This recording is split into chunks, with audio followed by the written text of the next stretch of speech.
মেঘনার পাশ দিয়েই বয়ে গেছে ২৫০০ উপজেলা, যার একদিকে নরসিংদী ও নদী পেরিয়ে কুমিল্লা ও ব্রাহ্মণবাড়িয়া জেলা। ১৮৩ বর্গ কিলোমিটারের ১০টি ইউনিয়ন ও ২টি পৌরসভা নিয়ে গঠিত উপজেলা জুড়েই প্রাকৃতিক নয়নাভিরাম সৌন্দর্য। বিগত আওয়ামী লীগ সরকারের আমলে লুটপাট আর অর্থ পাচারের কারণে আশানুরূপ উন্নয়ন ঘটেনি এই জনপদে। তবে এই জনপদে এখন আশার দূত হয়ে উঠতে শুরু করেছেন নজরুল ইসলাম আজাদ।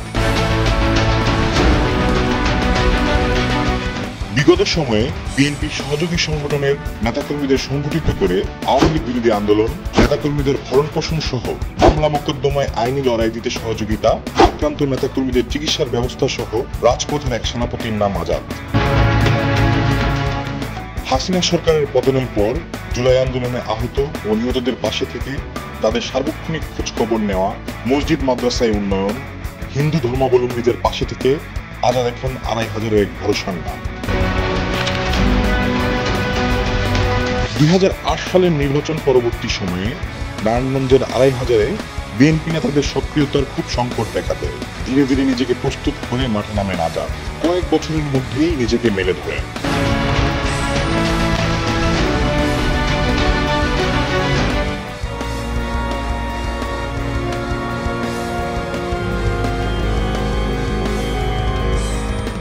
আগস্টের পর ২৫০০ উপজেলার বিভিন্ন মসজিদ মাদ্রাসায় অকাতরে অনুদান দিয়ে যাচ্ছে আজাদ।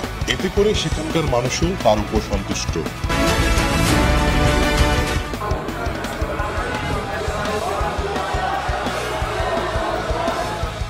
হাজার মাটি ও মানুষের নেতা জনাব নজরুল ইসলাম আজাদ ভাই এই মাদ্রাসা সহ বিভিন্ন ধর্মীয় প্রতিষ্ঠানে অন্তর থেকে উদারভাবে দান করে যাচ্ছে। নজরুল ইসলাম আজাদ সাহেব মসজিদ মাদ্রাসাগুলোকে আলহামদুলিল্লাহ সব দিকে প্রাধান্য দিচ্ছে। সেক্ষেত্রে অনুদানের দিক দিয়েও আলহামদুলিল্লাহ ওনার মনটাও অনেক উদার। উনি নিজেই ঘোষণা দিয়ে যায় যে মাদ্রাসা বা মসজিদের যদি কোনো জিনিসের প্রয়োজন হয় তাহলে ইনশাআল্লাহ আমাকে স্মরণ করবেন, আমি সেই পূরণগুলোকে অপূর্ণ জিনিসগুলোকে পূরণ করার সবসময় চেষ্টা করব। বাদ যাচ্ছে না হিন্দু ধর্মাবলম্বীরাও। সম্প্রতি অনুষ্ঠিত দুর্গাপূজায় তিনি সবগুলো মণ্ডপে অনুদান দিয়েছেন। এছাড়া মন্দিরের জন্য তিনি থাকছেন পাশে। ৭.৫ লক্ষ মানুষের এই স্পন্দন মাটিও মানুষের নেতা জনাব নজরুল ইসলাম আজাদ সাহেব হিন্দু সমাজের জন্য যা করেছেন বিগত কোনো এমপিও তা করে দেখাতে পারেনি। নজরুল ইসলাম আজাদ সাহেব তিনি আমাদেরকে অনেক ভালোবেসেছেন, আমরা দেখেছি, আমরা বুঝেছি, ওনার ভালোবাসা আমরা পেয়েছি যা আমরা অতীতে কারো কাছ থেকে পাইনি। নজরুল ইসলাম আজাদ সাহেব আমাদেরকে যে অনুদান বরাদ্দ করেছেন, গত বছরও তিনি দিয়েছেন। বিগত হরিনাম সংকীর্তনেও তিনি আমাদেরকে ১ লক্ষ টাকা অনুদান দিয়েছেন। আজাদ ভাইয়ের নেতৃত্বে আমরা এবার সুন্দরভাবে এই অনুষ্ঠান পরিচালনা করতেছি। আজাদ সাহেব অনেক সাহায্য করছে আমগরে। আজাদ সাহেবের লাগিও আমরা এবার অনেক সুবিধা পাইছি, চলাফেরায় অনেক পূজা পার্বণে অনেক অনেক উপকার পাইছি।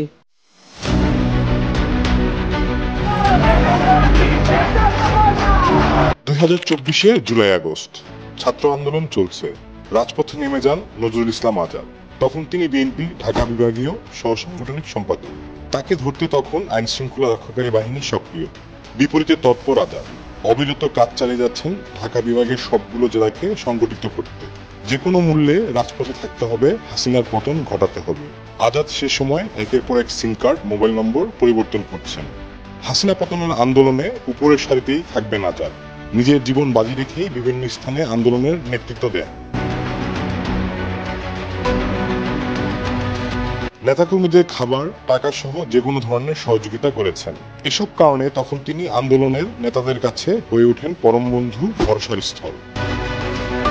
আন্দোলনের সময় আসেন তখনকার স্বরাষ্ট্রমন্ত্রী। তাকে জানানো হয় ২৫০০ থেকে লোকজন এসে তাণ্ডব চালিয়েছে।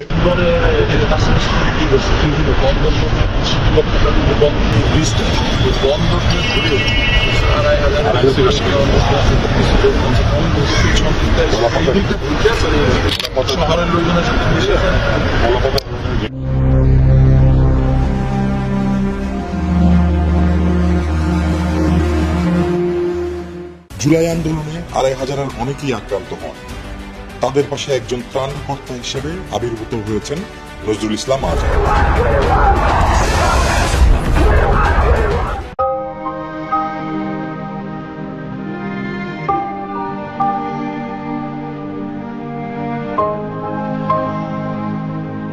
আমার ছেলের নাম হয়েছে আরমান মোল্লা, জালমুড়ি বেচত, পুলিশে গুলি করিয়া ছেলের মারা গেছে। আজাদ সাহেব আমার দেখাশোনা করতেছে, টাকা পয়সা দিতেছে, ওনার আমার বউ সাহায্য করতেছে।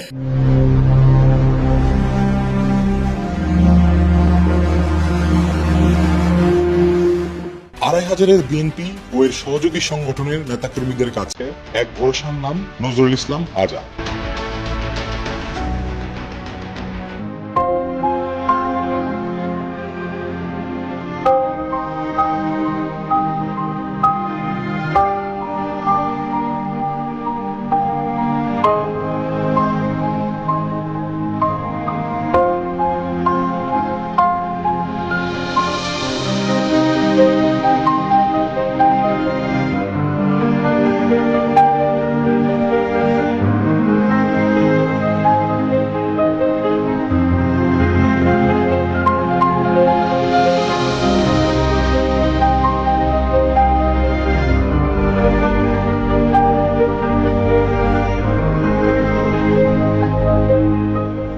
আমি হোসনে বেগম জলি, আড়াইহাজার উপজেলা বিএনপির মহিলা দলের সভাপতি। আমার হাজবেন্ড হচ্ছে প্রয়াত শফিউদ্দিন ভুঁইয়া, যিনি সাবেক ছাত্র নেতা ছিলেন, আড়াইহাজার উপজেলা বিএনপির জয়েন্ট সেক্রেটারি ছিলেন। আপনারা জানেন গত 2023 সাল নভেম্বরের 2 তারিখে ওনাদেরকে অ্যারেস্ট করা হয় 11 জন।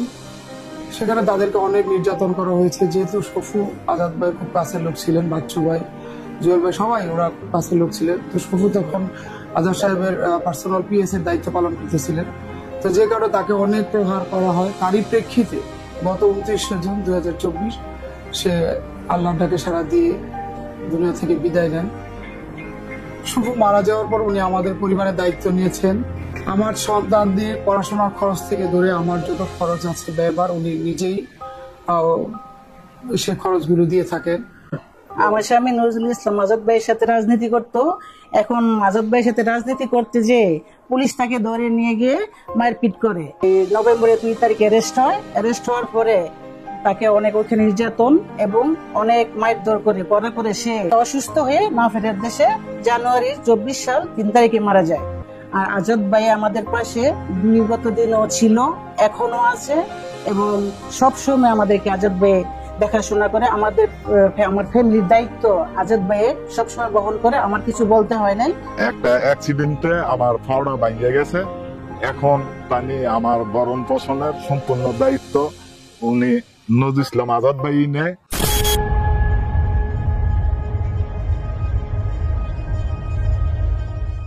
আড়াই হাজারের প্রান্তিক জনগোষ্ঠীও এখন আজাদকে সংসদে দেখতে চান। গ্রামের চায়ের দোকান কিংবা আড্ডা স্থল, সকল স্থানেই এখন বিষয়টি আলোচ্য বিষয়। ওনার তো হইলো মনে করেন দুর্দিনের সময় আসিল জনগণের পাশে আজাদ ভাই। 17 বছর লাগাইয়া ওনায় মাঠও আসিল, আর কোনো লোক আসিল না। গরিবে কেস মামলা যা খাইছে ওনায় নিজে উদ্ধার করে আনছে, নিজে টেয়া ভাঙ্গিয়া। তো ওনারে আমরা এমপি হিসাবে দেখতে চাই, উনি লোক হিসাবে জনগণের লেগে ভালো, গরিবের লেগে। আগামী নির্বাচনে আমরা এমপি রেস আজাদ সাহেবের চাই, আমরা এক নামে আজাদ ভাইয়ের এমপি হিসাবে চাই। নজরুল ইসলাম আজাদ সাহেব আমরা দেখেছি সাধারণ জনগণ হিসাবে বিগত 17 বছর এই থানা আন্দোলন সংগ্রাম করে আলোড়ন সৃষ্টি করছে। আমরা তরুণ প্রজন্ম আগামীতে জননেতা নজরুল ইসলাম আজাদ সাহেবকে এমপি হিসেবে দেখতে চাই। 2014 সালের 5 জানুয়ারি আওয়ামী লীগ সরকারের আমলের নির্বাচন প্রতিহতের ডাক দেয় বিএনপি। মাঠে নামেন আজাদ। আড়াই হাজারের মহাসড়ক অবরোধ থেকে শুরু করে আন্দোলনের দামামা বাজাতে শুরু করেন তিনি। গন্ডি শুধু আড়াই হাজার না, তখন নারায়ণগঞ্জের সবগুলো থানা এলাকাতেও তিনি সক্রিয় হয়ে ওঠেন, নেতাকর্মীদের নামিয়ে দেন। বিগত দিনে যত আন্দোলন সংগ্রাম আছে, বিগত 16-17 বছর আমাদের গোপালদী পৌরসভার সকল নেতৃবৃন্দ, মূলদল সহ যুবদল ছাত্র যারা আছে সবাই জনাব নজরুল ইসলাম আজাদ ভাইয়ের নির্দেশ এবং তার নেতৃত্বে প্রত্যেকটি আন্দোলন সংগ্রামে আমাদের এই গোপালদী পৌরসভা অংশগ্রহণ করছে। আজাদ ভাইয়ের 17 বছর যে নেতৃত্ব আঙ্গ দিছে, এই নেতৃত্ব মতো আমরা কাজ করছি। আজাদ ভাই আঙ্গ এই বিপদে আপদে সব দিক দিয়ে আঙ্গ পাশে আসা। আজাদ ভাইয়ের যে দিন ডাক দিছে সেই দিনে আমরা এই পল্টনে যাইতাম। আজাদ ভাই আঙ্গ লগে নিজে থাইকিয়া এই আন্দোলন মিছিল করতো। এর পরে আঙ্গ মধ্যে যদি কোনো লোকের সমস্যা হয়েছে আজাদ ভাই আঙ্গ বাড়ি বাড়ি আইয়া অ্যাকশন করতো।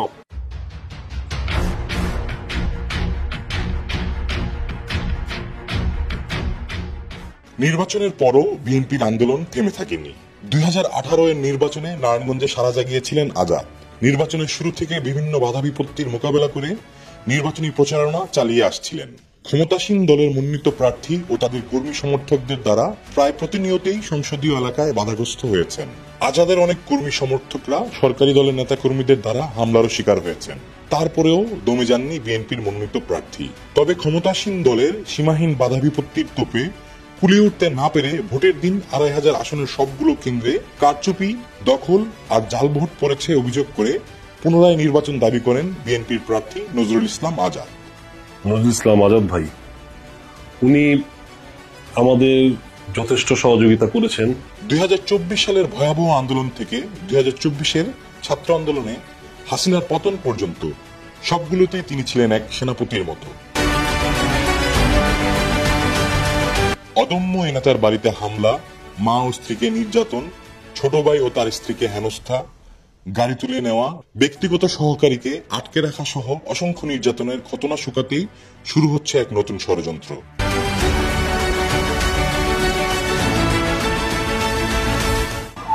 নজরুল ইসলাম আজাদ শুধু নারায়ণগঞ্জ নয়, উনি বাংলাদেশ জাতীয়তাবাদী দলের একটি বড় সম্পদ, যিনি তার কর্মদক্ষতার মাধ্যমে আন্দোলন সংগ্রামে ভূমিকার কারণেই আমাদের ভারপ্রাপ্ত চেয়ারম্যান জনাব তারেক রহমান ওনাকে সহ আন্তর্জাতিক বিষয়ক সম্পাদক থেকে পদোন্নতি দিয়ে ঢাকা বিভাগীয় সহ সাংগঠনিক সম্পাদক করেছেন। আসলে নজরুল ইসলাম আজাদ নারায়ণগঞ্জ জেলা বিএনপি এবং অঙ্গ সংগঠনের সমস্ত নেতৃবৃন্দদের একটি সাহসীর বাতিঘর হিসেবে উনি নিজেকে প্রতিষ্ঠিত করেছিলেন। জুলাই ও আগস্টে ছাত্র আন্দোলন ছাড়া গত এক দশকে নারায়ণগঞ্জে আওয়ামী লীগ বিরোধী আন্দোলনের আলোচিত একটি ছিল 2500-এর ঘটনা।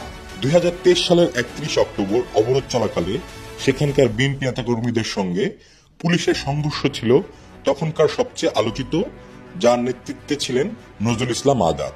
ওই সময়ে তাকে ধরতে প্রশাসনে রেড অ্যালার্ট জারি করা হয়। ওই ঘটনার পর রাজধানীর একটি হোটেল থেকে 10 জনকে গ্রেফতার করা হয়।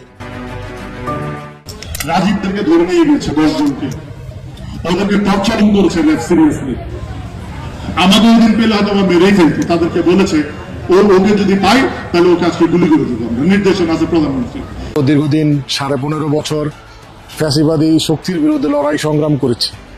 সেই সংগ্রামে নেতা কর্মীদের পাশে ছিলেন নজরুল ইসলাম আজাদ ভাই, কারণ উনি এই আন্দোলনকে সংগঠিত করার পিছনে তার বিশাল ভূমিকা ছিল। নেতাকর্মীরা যখনই মামলা এবং বিভিন্ন সমস্যায় পড়েছে, ওনার সর্বাত্মক সহযোগিতা নেতাকর্মীদের সাথে ছিল এবং মামলা আইনি সহযোগিতা থেকে শুরু করে সব ক্ষেত্রে তার একটা অবদান আমাদের প্রতি তার ছিল। 2018 সালের 5 ফেব্রুয়ারি বিএনপি চেয়ারপারসন বেগম খালেদা জিয়াকে স্বাগত জানাতে 2500 উপজেলার পাঁচরুখি এলাকায় বাড়ির সামনে থেকে গ্রেফতার হন নজরুল ইসলাম আজাদ। তাকে টেনে হিঁচড়ে পুলিশ ধরে নিয়ে যায়। এছাড়াও রাজনৈতিক মামলায় তিনি আরও কারাভোগ করেছেন। আন্দোলনে মাঠে থাকার পুরস্কার স্বরূপ আওয়ামী লীগের হাতে বারবার আক্রান্ত হয়েছেন তিনি। 2020 সালের 1 জুন 2500-এর ফতেহপুর দলের প্রতিষ্ঠাতা জিয়াউর রহমানের মৃত্যুবার্ষিকীতে যোগ দিয়ে বাড়ি ফেরার পথে আওয়ামী লীগের লোকজন লাঠিসোঁটা নিয়ে হামলা করে। এতে আজাদ, যুবদল সভাপতি জুয়েল হোসেন, জেলা ছাত্র দলের সহ সভাপতি মাহমুদুল্লাহ সহ 15 জন আহত হয়। আমি সাদিকুর রহমান সাদেক, নারায়ণগঞ্জ জেলা যুবদল আহ্বায়ক। শুধু আমাকে নয়, আমার অঙ্গ সংগঠনের ছেলেমেয়েরা স্কুলে পরীক্ষার সময় পরীক্ষা দিতে পারেনি এবং ফি দিতে পারেনি, সেই এবং বাসা বাড়িতে তাদের খাবারের পর্যন্ত ব্যবস্থা ছিল না। সেই নজরুল ইসলাম আজাদ তার সেই সহযোগিতার কারণে, সেই আর্থিক সহযোগিতার কারণে আমাদের অনেকের ছেলেমেয়েরা লেখাপড়া দিয়ে করেছে এবং পরীক্ষা দিয়েছে, জেল থেকে মুক্তি পেয়েছে, বাসা বাড়িতে খাওয়ার আয়োজন হয়েছে। বিএনপি নেতাকর্মীরা বলছেন, বিগত দিনে নারায়ণগঞ্জে আওয়ামী লীগ বিরোধী আন্দোলনে আজাদের অংশগ্রহণ নিয়ে কারো কোনো প্রশ্ন নাই। আন্দোলনের পাশাপাশি তরুণ ও বিশাল একটি বিএনপি নেতাকর্মীদের তিনি নিজের কাছের করে নিতে সক্ষম হয়েছেন।